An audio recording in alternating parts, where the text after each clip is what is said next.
Salam dostlar. Bütün dostum Emin ile. Salam aleyküm. Gördüğünüz üzere buraya üşələr düzmüşük. Və top vasitəsilə vurcuyuz. Yəni bildiyiniz boblik. Və 3 haqqımız olacaq. Hərəmiz 3 dəfə atacağız. Görə ən çox kim düşürə biləcək.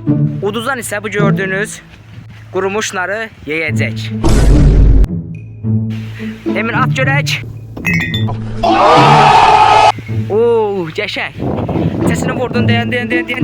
3 tane. 3 dənəsini vurmuşam. Geçək. Nədən saxla? 3'dür. Səsini vurdun. Baxım sayılmır. Nəysə 4 dənəsi vurmuşsan. Son bir haqqın qaldı ha. Və neçəsini vurdun? 2, 3, 4, 5, 6, 7, 8 tane. Qəşəng. Ən dostlar, indi mənə gördüyünüz kimi mən görə neçəsini vura biləcəm.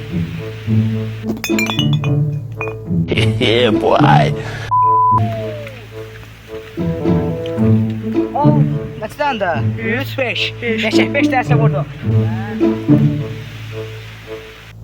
Bruh.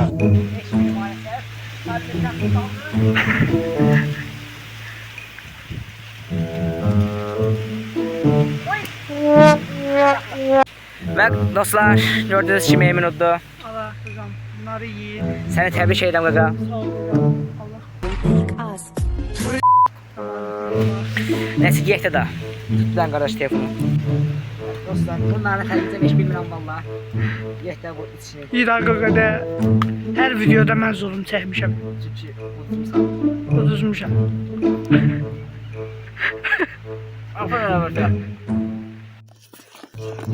Və dostlar, bir videonun axırına belə gəldik. Gördüyünüz kimi dişlərimin halini qapqara oldu. Belə videonun davamı üçün abunə olmayı və like atmayı unutmayın. Başqa videolarda görüşmək üzrə. Aleyküm selam.